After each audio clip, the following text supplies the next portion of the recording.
अब प्रश्नावली 7.2 है, तो इसमें हम लोग क्या करेंगे, विभाजन सूत्र का प्रयोग होता है। इस विभाजन सूत्र हम लोग सबसे पहले जानेंगे कि यह क्या होता है, कैसे होता है। तो बाबू जानते हैं विभाजन सूत्र होता है m1x2 आप प्लस m2x1 आप बटा m1 प्लस m2 होता है। अब इसके अलावा दूसरा जो होता है, इसमें m1y2 आप प्लस m2y1 बटा क्या होता है बाबू, m1 प्लस m2 होता है। अब हम लोग देखेंगे कि इसमें क्या है, m1 m2 क्या है, x1 क्या है, x2 क्या है।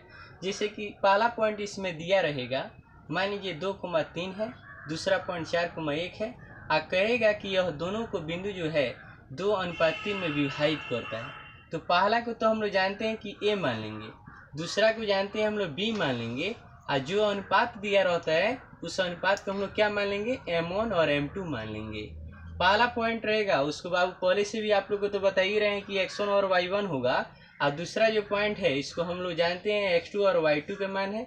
अब विभाजन सूत्र पर उसको बैठाएंगे तो m1 और x2 यानी m1 और x2 के बीच में गुना है, तो m1 के मान 2 है, x2 के मान 4 है, प्लस m2 x1 यानी m2 के यहाँ पर 3 है, और x1 के यहाँ पर 2 बटा m1 प्लस m2 यानी क्या होगा, 2 प्लस 3 होगा।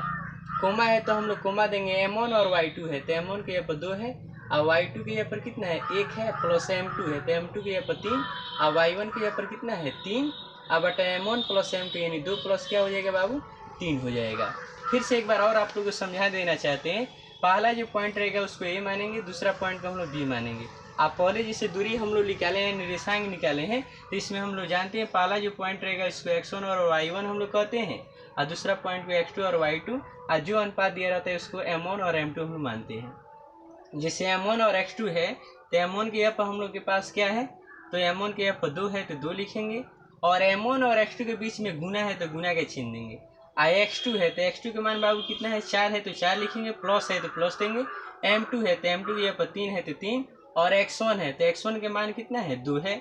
यानी कहने का मतलब है 2 गुने 4 आप प्लस 3 गुने 2 बटा m1 प्लस m2 यानी m1 के मान है 2 और m2 के मान कितना है, 3 है। m1 और y2 है तो m1 और y2 के बीच में गुना है तो m1 के यहाँ पर 2 और y2 के यहाँ पर कितना है, 1, प्लस है तो प्लस होगा, m2 m2 के यहाँ पर 3 और y1 के मान कितना है बाबू, 3 है, बटा m1 प्लस m2 यानी 2 प्लस 3 होगा। यानी 4 में 2 से गुना करेंगे 8, और 3 में 2 से गुना करेंगे तो 6, और 2 और 3 को जोड़ेंगे तो बाबू कितना होगा, 5 प्राप्त होगा। 2 में 1 से गुना करेंगे 2, और प्लस है तो प्लस, 3 में 3 से गुना होगा तो 9।